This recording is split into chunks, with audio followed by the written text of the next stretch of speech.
Bom dia a todos, sejam todos bem-vindos a mais um bloco da Claraboia Espeleológica. Agradeço o convite da SE para participar do evento. Parabenizo pela organização também, que é uma forma da gente se conectar e se comunicar sobre os assuntos de espeleologia em meio a essa pandemia.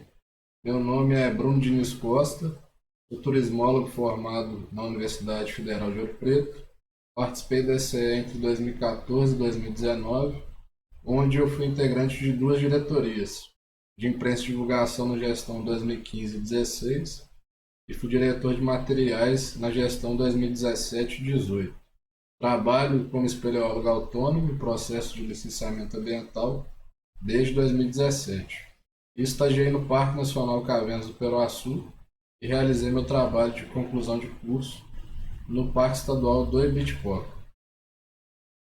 A temática que eu trago para vocês é o espeleoturismo e o paradoxo da conservação. Por conservação, entende-se tanto a conservação do ambiente natural, que no nosso caso vai ser as cavernas, quanto a conservação dos costumes e culturas das populações tradicionais e sociedade local, onde são instituídas unidades de conservação com visitação espeleoturística. Para início da nossa discussão, eu trago aqui a pergunta: por que visitar as cavernas? A gente tem uma relação bem antiga, onde através de registros e relatos antigos a gente pode ver essa relação dos povos antigos com as cavernas. Inclusive, também existem vários relatos que conectam religiões com as cavidades naturais. Essa relação humana com as cavernas se modificou e atualmente ele é proporcionado pelo espeleoturismo, onde existem vários tipos de motivações que levam as pessoas a visitarem cavernas, como por exemplo a aventura, onde existem roteiros turísticos que envolvem atividades de aventura como boia cross, espelho mergulho, flutuação, escalada. A própria exploração da caverna é uma forma de espeleoturismo de aventura. Um outro ponto motivacional é o espeleoturismo educativo, onde existe a passagem do conhecimento atrelado à visitação turística. A SE tem dois projetos que demonstram muito bem isso: a SE Solidária e o curso de Introdução à Espeleologia, que além da transmissão de conhecimento científico, a gente também faz visitações turísticas. No caso da SE Solidária, é um projeto que envolve escolas da rede de ensino pública, do ensino fundamental e do ensino médio, onde a gente leva essas crianças e adolescentes para minas turísticas de Ouro Preto e cavidades naturais, para mostrar um pouco do patrimônio que eles estão inseridos. Uma outra motivação é a contemplação, onde o visitante busca se admirar com os aspectos das cavidades, pela beleza cênica, pelos grandes salões, as grandes cavernas. E um ponto mais atual é o uso das cavernas como refúgio à urbanização das cidades, com esse crescimento da tecnologia, essa pressa que a gente tem no cotidiano pela rotina de trabalho.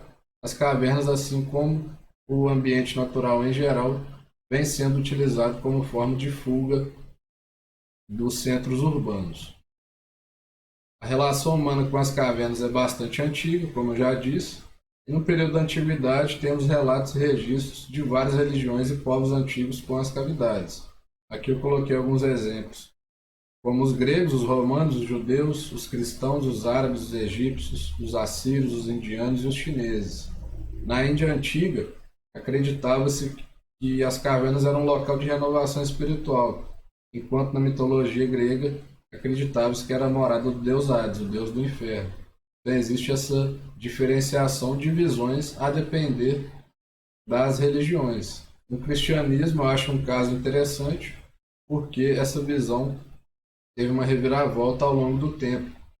Na antiguidade acreditava-se que era um local de renovação espiritual, assim como na Índia antiga, e durante o período da Idade Média, com a demonização da ciência, além de perder vários relatos e pesquisas científicas, materiais científicos sobre a espeleologia e outras áreas, também perdeu-se essa conexão espiritual com as cavidades, que foi retomada após o fim da Idade Média, não de forma espontânea, mas a gente pode ver, inclusive, alguns santuários que foram criados dentro de cavidades e hoje são abertos a visitações, tanto no Brasil como no mundo inteiro. Uma informação legal que eu acho de trazer foi a primeira visitação de cunho turístico a uma cavidade, relatada no trabalho do Felizardo, onde ele diz que essa visitação foi feita pelo rei Tiglat-Pileser III a uma caverna no ano 1100 a.C. Aqui um exemplo do cristianismo com as cavidades, é o Santuário do Bom Jesus da Lapa, na Bahia, onde se tem relato de visitação espeleoturística religiosa desde 1690. Esse relato está no livro Cavernas Rituais e Religião, onde aborda também a relação espiritual em várias religiões e povos antigos. Bom, já sabendo dessa relação humana com as cavidades desde tempos antigos, a gente precisa entender o que é o espeleoturismo. Eu trouxe uma definição do Eros Lobo, que é um pesquisador referência na área de produção científica e espeleoturística brasileira.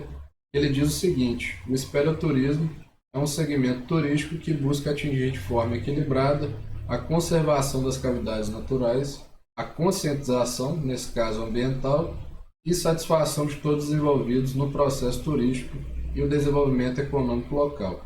Então ele cita 3 pontos principais: a conservação das cavidades, a conscientização e a satisfação de todos os envolvidos, população local, povos tradicionais e órgãos gestores. Eu dei destaque ao termo conscientização porque ele vem sendo problematizado há algum tempo no meio acadêmico se realmente é o termo ideal a ser utilizado no sentido que a palavra quer trazer. Eu trouxe aqui um artigo que problematiza esse termo conscientização, escrito pela Daniele Moura e Andresa Dama, intitulado Problematizando o uso do termo conscientização no discurso ambiental, relato de experiência do trabalho em uma oficina. Elas se basearam em estudos do Paulo Freire, onde diz que a conscientização ela não pode ser criada de maneira imediata, muito menos de forma isolada. Então, o termo adequado seria sensibilização, porque, inclusive, esses projetos e programas de conscientização ambiental, na verdade, a funcionalidade deles é sensibilizar.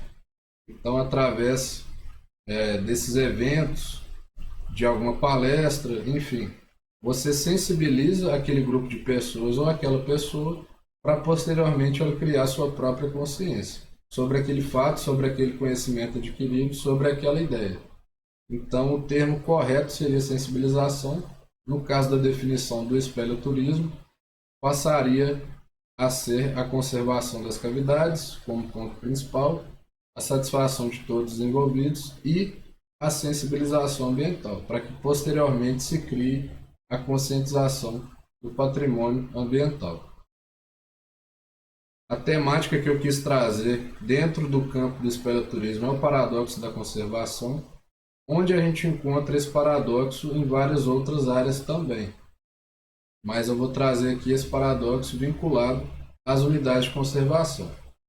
As unidades de conservação passaram a ser criadas a partir da Lei 9985 de 2000, onde institui o Sistema Nacional de Unidades de Conservação da Natureza, onde divide essas unidades em várias categorias dentro de 2 grandes categorias: de uso sustentável, onde permite o uso fruto dos recursos naturais, para uso próprio, não comercial, e as unidades de conservação de proteção integral, onde a visitação turística e científica são permitidas desde que a conservação do ambiente natural seja prioridade. Para exemplificar esse paradoxo da conservação em unidade de conservação, eu trouxe aqui um mapa de uma parte do mosaico de unidade de conservação do Vale do Peroaçu. E essas unidades aqui representadas, elas têm sobreposição de territórios, que inclusive tem um território indígena. E a problemática da conservação dos costumes, como eu disse, eu também ia tratar além do paradoxo da conservação ambiental. Esse é um exemplo bastante claro em relação a isso. Aqui nós temos 2 unidades de proteção integral, o Parque Estadual Veredas do Peroaçu e o Parna Cavernas do Peroaçu, uma unidade de uso sustentável, a APA Cavernas do Peroaçu, e o território indígena Chacriabá, que existem relatos de ocupação desde o século XVIII, em meados de 1740. A problemática aqui desse paradoxo seria na manutenção dos costumes desse território, principalmente porque o parque e uma parte do parque e uma parte da APA estão sobrepostas ao território Chacriabá. E como essa ocupação é bastante antiga pelos indígenas, eles já tinham seus próprios costumes de retirada de materiais, de recursos naturais, e com a instalação dessas unidades, esses costumes foram, de certa forma, quebrados em determinadas regiões, porque pela legislação que prevalece são as diretrizes, as normas das unidades de conservação em relação ao território Chacriabá. Então esse conflito e essas discussões são bem atuais. De certa forma, esse diálogo deveria acontecer antes da instalação das unidades, para justamente integrar essa comunidade, essa população tradicional, além da sociedade civil, nas ações do parque, no que o parque representa, o que iria mudar a partir da instalação das unidades. Então esse diálogo ele é mais interessante de ser feito antes da instalação das unidades. E atualmente o diálogo tem sido feito por meio de reuniões. Quando eu fiz estágio lá no parque, eu tive a oportunidade de participar de algumas reuniões com integrantes da FUNAI, do CMBio, do IBAMA e com lideranças indígenas, onde os assuntos eram realmente esses, né, de discussão de limites de território, de quais áreas poderiam continuar esses costumes de retirada de madeira para a construção de casa, para fins pessoais, para a construção de cerca, enfim. Essa discussão ela é bem emergente por causa dessa sobreposição de terras. Além dessa discussão sobre os limites de terra e sobreposição de territórios, existe também uma falta de entendimento da população local sobre o que o parque representa e qual a importância do patrimônio que essa unidade de conservação está protegendo. Eu trouxe uma dissertação de mestrado da Elisângela Santos de Miranda, onde ela faz uma pesquisa com os guias locais do parque. Na verdade, são condutores ambientais credenciados pelo parque. A dissertação dela é intitulada Capacete na Cabeça, pra quê? Um estudo sobre o Parque Nacional Cavernas do Peroaçu na perspectiva dos guias locais. Na dissertação dela, a gente vê claramente essa falta de entendimento da funcionalidade do parque e também essa falta de pertencimento da população local, justamente por não entender qual a importância do patrimônio que o parque vem protegendo. Então eu coloquei aqui algumas falas retiradas de entrevistas feitas pela Elisângela e foram transcritas de forma literal. Então eu vou ler algumas, não todas, mas a mais interessante que eu achei foi essa primeira, que diz o seguinte: se você tinha a oportunidade de pegar uma madeira para fazer uma porta, melhor pegar do que comprar. Mas aí depois, quando o parque chegou, falou e tudo, aí as pessoas começou a conscientizar mais, mas com medo da punição, não pela conscientização. Então essa falta de entendimento da população sobre a funcionalidade da unidade de conservação traz esse medo. Então eles preservam o meio ambiente, mas com medo da punição do parque, não porque eles estão conscientes ou sensibilizados pela importância do patrimônio que o parque protege. Um outro relato também que exemplifica isso é o terceiro que eu coloquei aqui, que diz o seguinte: até hoje sempre tem alguém que me vê chegando de volta e pergunta debochado: levou mais alguns bestas para ver a pedra?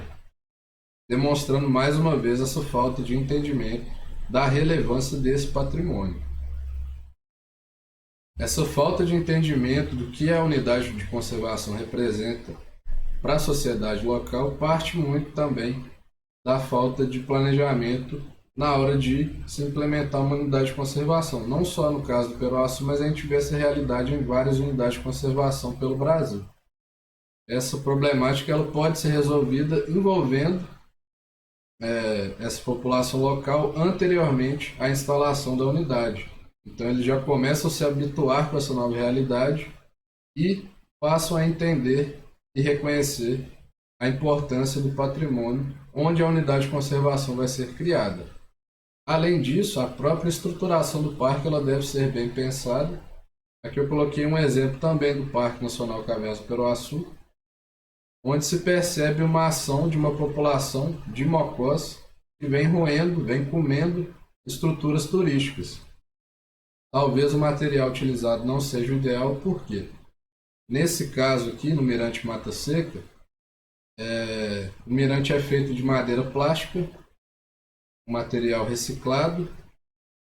Porém, apesar de ser um material reciclado, onde visa a reutilização de materiais, talvez numa unidade de conservação, que nesse caso, talvez não fosse ideal, porque a ingestão desse resíduo pelos mocós pode comprometer inclusive a cadeia alimentar que ele está inserido. Então, além desse planejamento prévio junto à sociedade local e, no caso do Peroaçu, populações tradicionais, esse planejamento estrutural também deve ser feito, desde a alocação das estruturas até o tipo de material utilizado. Além desses possíveis impactos aí causados pelas estruturas, também existe o impacto direto da visitação turística. Um exemplo é na Gruta dos Coelhos, no Parque Estadual do Ibitipoca, que é gerido pelo IEF, Instituto Estadual de Florestas, onde a gente percebe várias pichações, inclusive a gente pode perceber pichações em várias cavidades do parque. Não só do Parque Estadual do Ibitipoca, que eu dei o exemplo porque o meu trabalho de conclusão de curso foi feito lá, então eu pude fazer esses registros, mas a gente pode encontrar pichações em várias unidades de conservação, em cavidades e fora das cavidades também.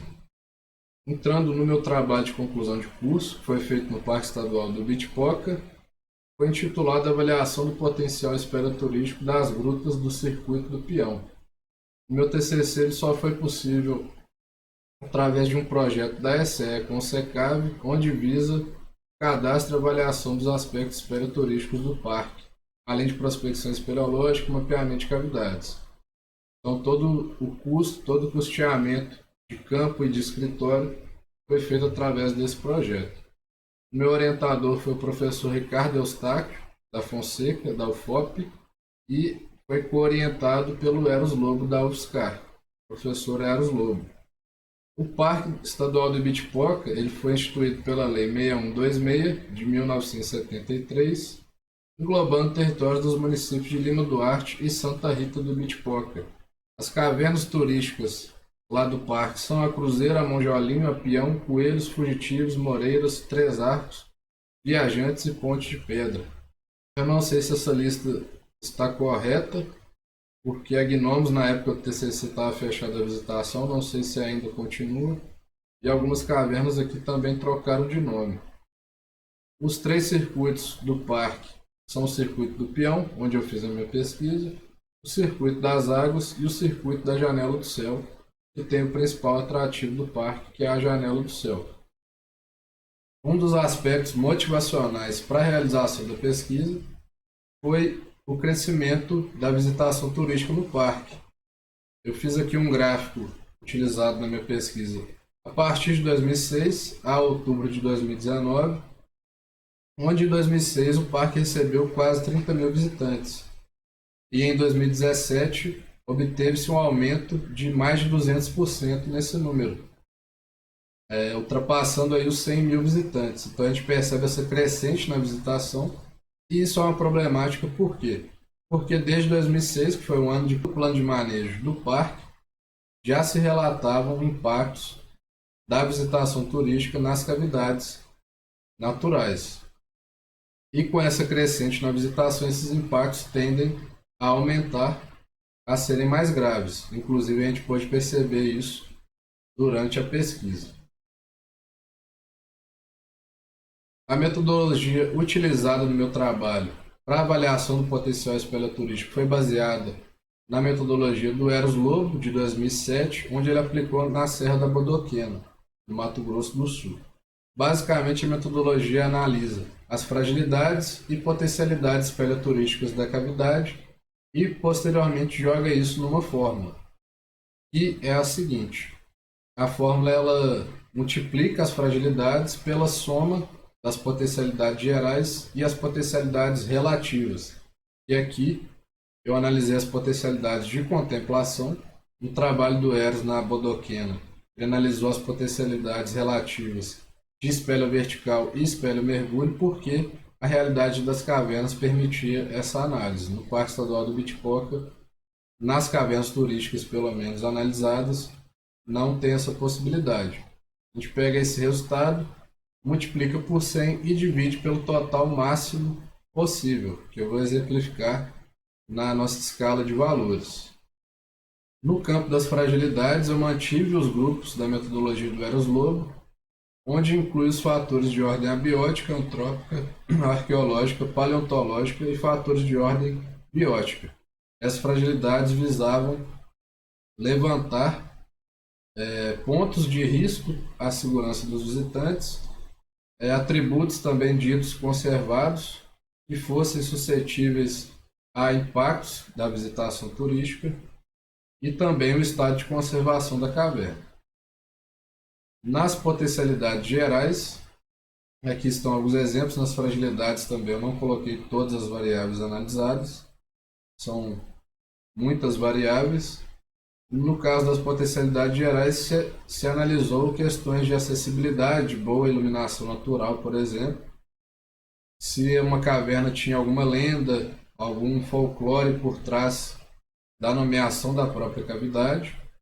E no caso das potencialidades de contemplação, foram analisados atributos que fossem interessantes à visitação turística. Então, se existia algum conjunto de espelhotema, alguma claraboia, se existiam amplos salões, né, que chamam a atenção do turista, com essa motivação de contemplação.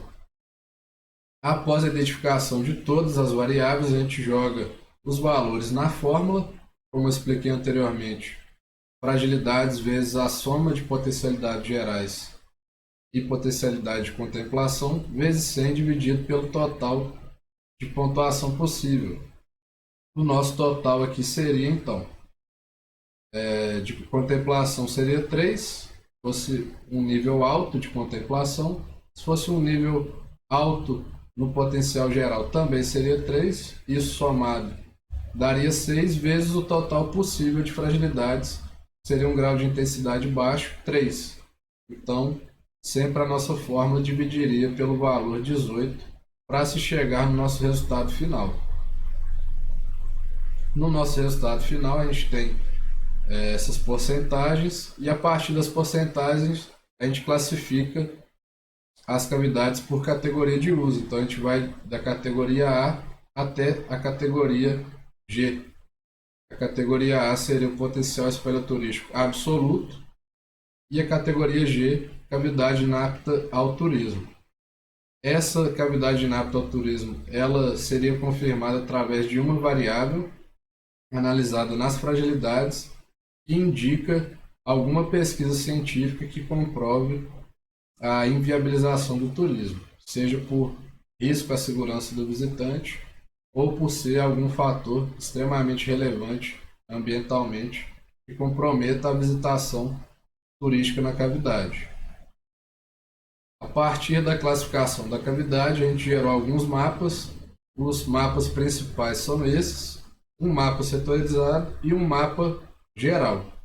A gente setorizou a cavidade principalmente pelo aspecto morfológico, e essa setorização ela é legal de ser feita porque a gente pode ver a diferença de potencial a depender do setor. Aqui no caso da Viajantes a gente tem 3 setores de potencial médio, o setor 1 de potencial intenso, que é a boca principal. Geralmente as bocas vão ter um potencial maior por conter mais atributos de contemplação. E o setor 3 foi classificado em alto, enquanto a caverna, a metodologia aplicada para a caverna como um todo, deu a classificação final de potencial alto para a Gruta dos Viajantes. Então é interessante a gente ver essa diferença de potencial a partir de cada setor. No caso aqui da Gruta do Peão, um setor foi inviabilizado porque confirmou-se a variável de pesquisa científica que poderia inviabilizar o turismo. Essa pesquisa foi feita pelo Ciro Gustavo Lacerda, de 2019. Ele apresentou esse trabalho no Congresso Brasileiro de Espeleologia, onde ele faz uma caracterização geomecânica da Gruta do Peão. Existe esse ponto de instabilidade geológica, circulado de vermelho, que é um eventual risco à segurança dos visitantes.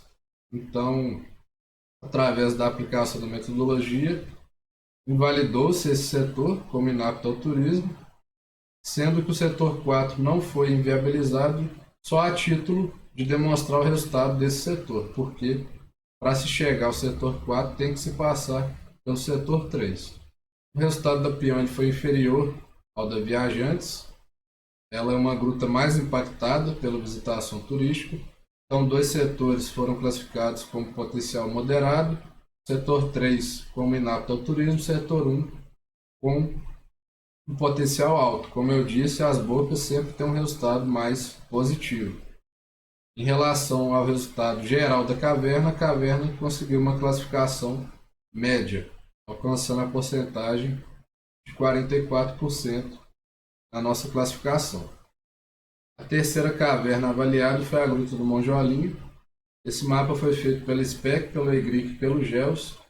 E o curioso é que no plano de manejo do parque de 2006 diz que essa não é a Gruta do Monjolinho. É representado no plano de manejo uma outra gruta à frente, a que está aqui representada. E, inclusive foi confirmado pelo parque que realmente essa não é a Gruta do Monjolinho. Mas como já existiu um mapa dessa cavidade, eu utilizei ela para minha pesquisa.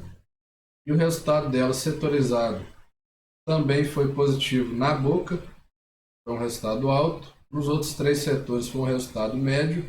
E o resultado geral da cavidade foi um resultado médio.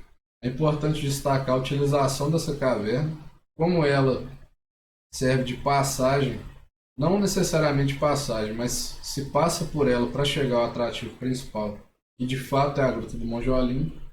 O uso dessa caverna ele tem sido negligenciado pela visitação, porque foi uma caverna onde a gente encontrou várias pichações, deposição de lixo também e dejetos humanos. Então o uso dessa cavidade vem sendo basicamente esse. Para finalizar, eu coloquei aqui algumas considerações finais do meu TCC e algumas recomendações que eu, junto a membros da SCE, colocamos para a continuação do projeto da SCE com o SECAV, que tem duração de 2 anos. Primeiro, o método se mostrou aplicável, apesar de ter sido aplicado em uma realidade diferente da Serra da Bodoquena, que era uma região não turística. O método se mostrou aplicável porque confirmou as percepções encontradas em campo nos resultados. Entretanto, a gente deve revisar algumas variáveis, principalmente no campo das fragilidades, onde a gente considerou, por exemplo, pichações, dejetos humanos, deposição de lixo como fragilidades, que seriam, na verdade, um mau estado de conservação.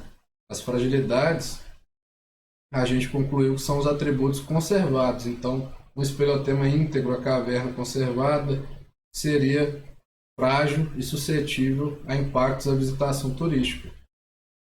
Aquilo que já está danificado pela visitação turística entraria no campo de mau estado de conservação das cavernas. Por isso também deve-se recategorizar os atributos. A gente pensou em avaliar, além das fragilidades e potencialidades gerais e relativas, também as questões de risco à segurança do visitante e mau estado de conservação, que já estavam incluídos nas fragilidades, mas a gente percebeu que é necessário fragmentar essas variáveis nessas categorias e aplicar na mesma metodologia, gerando mapas diferentes.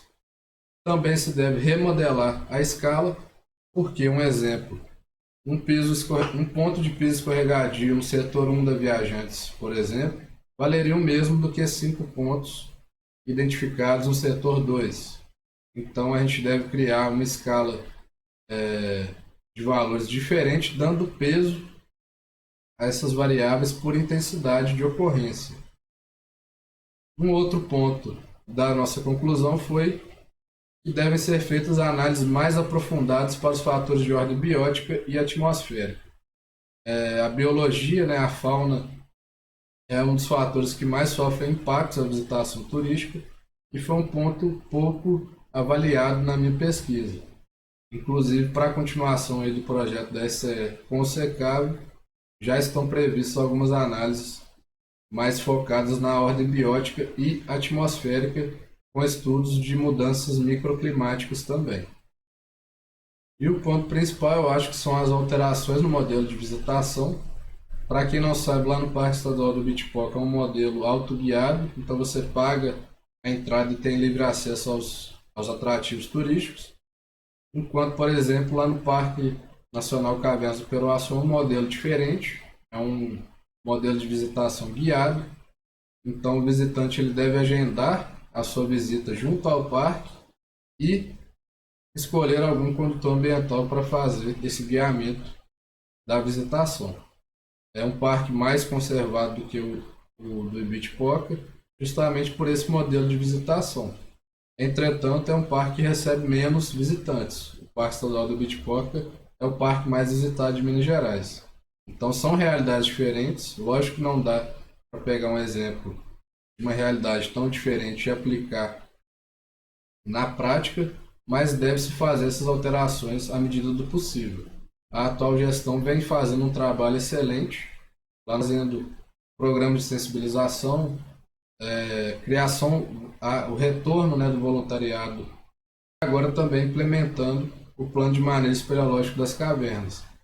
E eu espero que o TCC possa contribuir também para o plano de manejo, assim como o projeto da SCE junto ao SECAV. Aqui eu deixo meu contato, então, meu e-mail é bdiniscosta1@gmail.com.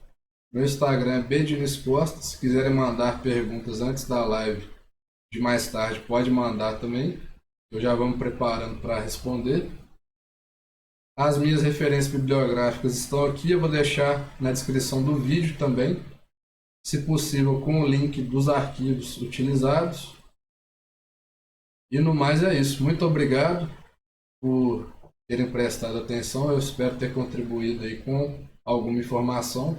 Fiquem ligados no restante do evento. Participem, mandem perguntas, assistam às lives também. E nesse período de pandemia é a forma da gente se conectar ao mundo da espeleologia.